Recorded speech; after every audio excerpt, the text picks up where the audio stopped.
बिस्मिल्लाहिर्रहमानिर्रहीम।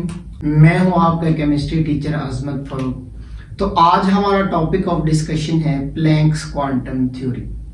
इस लेक्चर के अंदर हम इसकी हिस्ट्री, इसके पोस्टुलेट और कुछ प्रॉपर्टीज हैं उनको हमने डिस्कस करना है। तो आइए हम अपने टॉपिक को स्टार्ट कर लेते हैं। तो सबसे पहले इसकी हिस्ट्री की बात कर लेते हैं, प्लैंक्स क्वांटम थ्योरी। तो मैक्स प्लैंक एक साइंटिस्ट था, उसने 1900 के अंदर एक थ्योरी जो थी वो पेश की। और ये जो थ्योरी थी ये क्या एक्सप्लेन करती है? Emission and absorption of radiation. ये दरअसल थ्योरी हमें बताती है कि एक बॉडी से किस तरह से रेडिएशन जो है वो खारिज होती हैं और वो जज़ब होती हैं। इसके बाद आगे हमारे पास पोस्टुलेट हैं। तो पोस्टुलेट में सबसे पहला पोस्टुलेट है एनर्जी इमिटेड और absorbed in discontinuous way in the form of wave packet called quantum single called quanta. यानी ये थ्योरी हमें बताती है कि जब भी एनर्जी एक बॉडी से खारिज या जज़ब होती है तो वो डिसकंटिन्यूअस मैनर में होती है। और वो किस फॉर्म में होती है? छोटे छोटे डिस्क्रीट वेव पैकेट के फॉर्म के अंदर। और उन वेव पैकेट को हम कहते हैं जी क्वांटा। और एक बात और याद रखिएगा, ये जो क्वांटा होते हैं, ठीक है, ये एनर्जी के वेव पैकेट्स हैं। फॉर एग्जांपल इसके लिए एक बॉडी है, ठीक है, इसमें से एनर्जी जो है वो फॉर एग्जांपल खारिज हो रही है। तो इसमें ये देखिए कि छोटी छोटी वेव्स हैं, यानी छोटी छोटी वेव्स के क्या है? पैकेट हैं। और इधर से भी एनर्जी खारिज हो रही है, तो किस फॉर्म में? छोटी छोटी वेव पैकेट के फॉर्म के अंदर, ठीक है। तो इन वेव पैकेट को हम क्या कहते हैं जी? क्वांटम। और अगर सिंगल हो, ये सिंगल वेव पैकेट हो, तो इसको हम कहते हैं जी क्वांटा। और एक और बात याद रहे कि इसमें जो लाइट एनर्जी है इसके क्वांटम को हम कहते हैं जी फोटॉन्स। क्योंकि दरअसल ये जो फोटॉन है, फोटॉन से मुराद होता है लाइट यानी रोशनी। तो ये जो लाइट एनर्जी है तो इसके क्वांटम को हम कहेंगे जी फोटॉन्स। इसके बाद दूसरे पोस्टुलेट की तरफ आते हैं। ईच वेव पैकेट और क्वांटा है स्पेसिफिक अमाउंट ऑफ एनर्जी। अब ये जो पोस्टुलेट है इससे मुराद क्या है कि हर जो क्वांटा होता है उसकी अपनी अपनी जो है वो मुख्तलिफ एनर्जी होती है। अब देखें फॉर एग्जांपल इस बॉडी से रेडिएशन खारिज हुई, किस फॉर्म में खारिज हुई? वेव पैकेट की फॉर्म में खारिज हुई। अब देखिए ये जो वेव पैकेट्स हैं इनमें डिफरेंट नंबर ऑफ वेव्स हो सकती हैं। जब नंबर ऑफ वेव्स डिफरेंट होंगी तो इससे मुराद होगा हर क्वांटा की अपनी अपनी जो एनर्जी होगी वो मुख्तलिफ होगी। क्योंकि ये जो एनर्जी है ना ये दरअसल डिपेंड करती है ये जो क्वांटा है इसके अंदर नंबर ऑफ वेव्स के ऊपर। जितनी किसी क्वांटा के अंदर नंबर ऑफ वेव्स ज्यादा होंगी उतनी ही इस क्वांटा के अंदर जो है एनर्जी जो है वो ज्यादा होगी। तो ये बात हम नहीं कह सकते कि जो सारे क्वांटा हैं उनकी एनर्जी आपस में इक्वल होती है। दरअसल ये जो क्वांटा होते हैं इनकी एनर्जी जो है आपस में डिफरेंट होती है। और ये भी पॉसिबिलिटी है कि हो सकता है कि जो क्वांटा हैं इनकी आपस में एनर्जी मतलब 2-4 जो क्वांटा यहां से निकले हैं हो सकता है कि उनकी जो एनर्जी है आपस में इक्वल हो, मतलब कि इक्वल होने के चांसेस हैं। ठीक है जी। नेक्स्ट थर्ड पोस्टुलेट की तरफ आए। A body can emit or absorb energy only in the form of quantum। यानी इस पोस्टुलेट में वो कहते हैं कि एक बॉडी जो है जब भी एनर्जी जो है वो खारिज करेगी या एनर्जी जज़ब करेगी तो वो किस सूरत में खारिज करेगी? क्वांटम, यानी छोटे छोटे डिस्क्रीट पैकेट्स, इनकी सूरत के अंदर जो है वो एनर्जी खारिज भी करेगी और वो एनर्जी जो है वो जज़ब भी करेगी। ठीक है जी। नेक्स्ट पोस्टुलेट की तरफ आ जाए, the energy of quantum is directly proportional to frequency of radiations, यानी जो रेडिएशंस हैं उनकी जो फ्रीक्वेंसी है, उनकी जो एनर्जी है फोटॉन की, क्वांटम की, वो उनकी फ्रीक्वेंसी के क्या होती है जी, डायरेक्टली प्रोपोर्शनल। इससे मुराद है जितनी अगर फ्रीक्वेंसी ज्यादा होगी उतनी एनर्जी जो है वो ज्यादा होगी, ठीक है जी। अब देखिए इस प्रोपोर्शनैलिटी को हम खत्म कर लेते हैं। तो इस प्रोपोर्शनैलिटी को खत्म करने के लिए हमने एक कांस्टेंट लगा दिया है एज। अब एज कौन सा कांस्टेंट है, एज को हम कहते हैं प्लैंक्स कांस्टेंट। अब इसकी वैल्यू जो होती है वो 6.6 to 6 multiplied by 10 raised power minus 34 joule second। Next, अब देखिए ये देखिए ये जो डिस्क्रीट पैकेट्स हैं जिसको हमने क्वांटा कहा है, अब इसके अंदर क्या है, दरअसल वेव्स हैं। इससे मुराद वेव्स हैं, तो यहाँ पे कुछ वेव्स की जो प्रॉपर्टीज हैं उनको भी थोड़ा सा जो है वो डिस्कस कर लेते हैं। फिर हमारे पास एनर्जी का एक रिलेशन आएगा, फिर इसको भी हम एक्सप्लेन करते हैं। तो पहली प्रॉपर्टी है हमारे पास फ्रीक्वेंसी।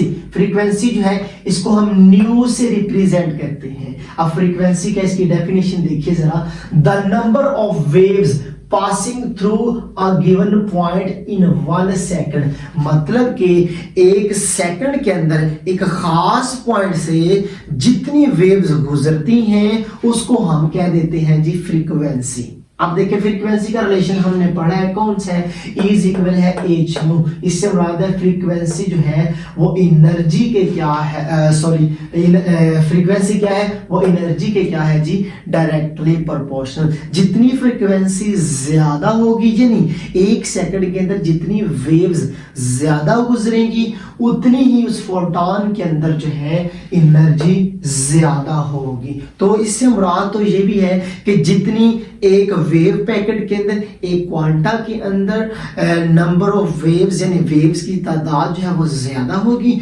उतनी ही जो उस फोटॉन की एनर्जी है वो ज्यादा होगी। नेक्स्ट प्रॉपर्टी होती है वेव की वेव लेंथ। पहले तो देखते हैं कि ये वेवलेंथ होती क्या है, इसको डिफाइन करते हैं।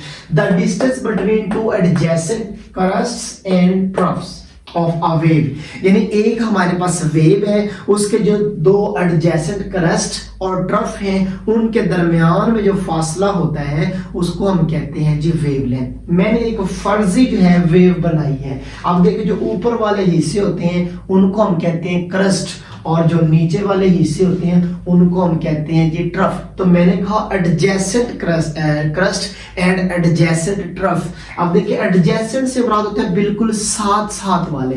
ये देखिए ये भी क्रस्ट है, इसके साथ ये क्रस्ट है, तो इसके दरमियान में जो भी फासला बनेगा इसको हम कहेंगे जी वेवलेंथ, और वेवलेंथ को हम लैम्डा से रिप्रेजेंट करते हैं। और नीचे देखिए ट्रफ, या तो क्रस्ट के दरमियान में फासला होता है या फिर ये ट्रफ के दरमियान में फासला होता है।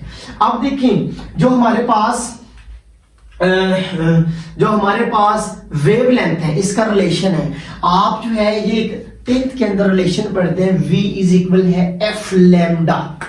तो अब देखिए V क्या है हमारे पास स्पीड, F क्या है हमारे पास फ्रीक्वेंसी, और लैम्डा क्या है हमारे पास जब वो वेवलेंथ है। अगर देखिए अगर हम मान लें कि ये जो V वेलोसिटी है ये स्पीड ऑफ लाइट की वेलोसिटी है, तो इसको हम C से रिप्रेजेंट कर देते हैं, रिप्लेस कर देते हैं।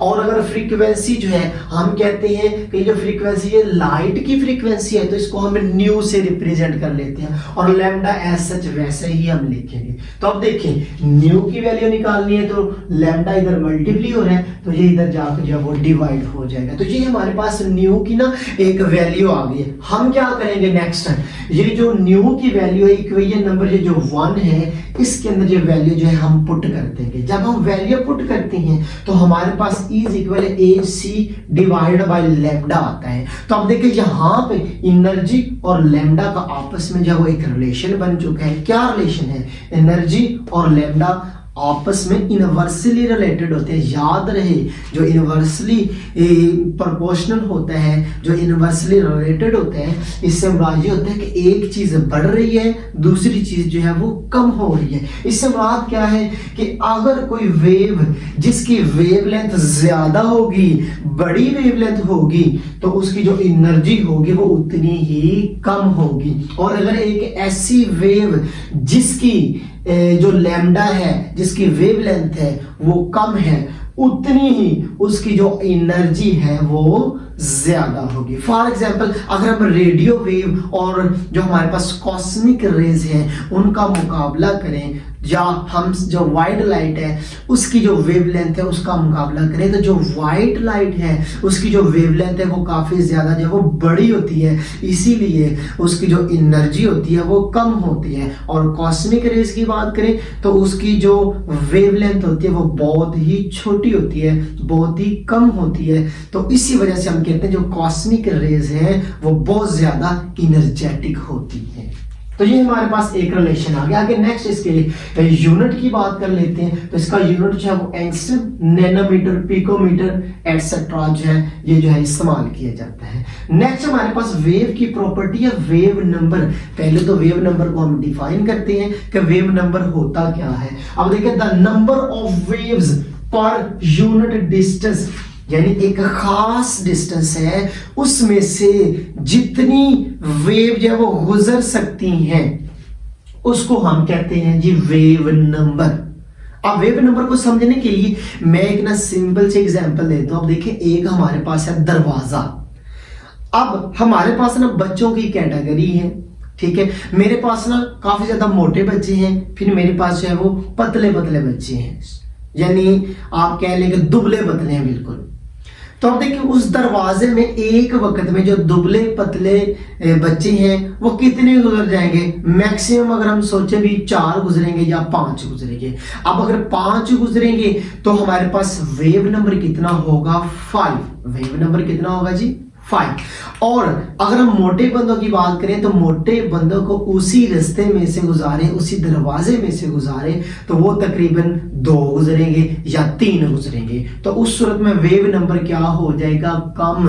तो इससे मुराद ये है कि अगर तो वेव लेंथ जो है वो ज्यादा होगी तो वेव नंबर क्या हो जाएगा? कम।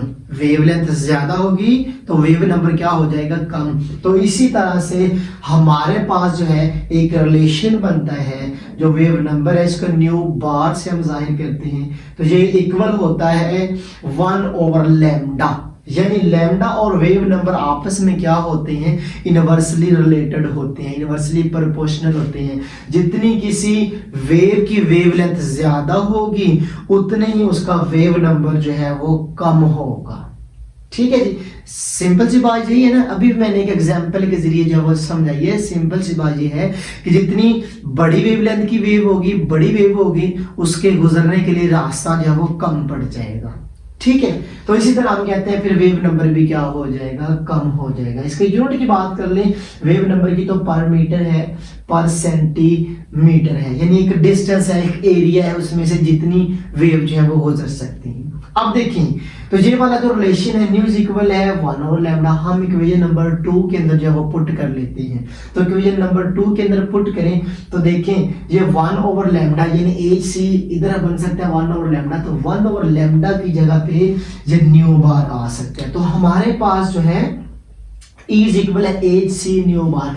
अब देखें, इससे मुराद क्या है? ये जो एनर्जी है वो न्यू बार यानी वेव नंबर जो है इसके क्या होती है? Directly proportional. मतलब कि अगर वेव नंबर ज्यादा हो, वेव नंबर ज्यादा होने से मुराद है वेव की तादाद ज्यादा हो, तो होता क्या है? उस फोटॉन की, उस क्वांटा की जो एनर्जी होती है वो क्या होती है? ज्यादा। अब देखिए, मैं आपके सामने ना एक क्वेश्चन करता हूँ। मैं कहता हूँ कि मेरे पास एक एनर्जी पैकेट है, इसमें वेव की तादाद है 3, और दूसरा मेरे पास एक एनर्जी पैकेट है, इसके अंदर वेव की तादाद तादाद है 4 और एक मेरे पास एक एनर्जी पैकेट है जिसके अंदर वेव की तादाद है 5। तो मैं आपसे पूछना ये चाहता हूं कि इन तीनों फोटॉन में से, इन तीनों क्वांटा में से सबसे ज्यादा एनर्जी किसकी है? तो सिंपल सा आंसर है कि एनर्जी जो है वो वेव नंबर के डायरेक्टली रिलेटेड है। जितना वेव नंबर ज्यादा होगा उतनी ही एनर्जी फोटॉन की क्या होगी? ज्यादा होगी। तो मैं कहूंगा ये जो मेरे पास फोटॉन है जिसमें 3 वेव हैं, इसकी जो एनर्जी होगी कम होगी और 4 वाले की इससे थोड़ी सी ज्यादा एनर्जी होगी और 5 वाले की जो एनर्जी होगी वो सबसे ज्यादा होगी।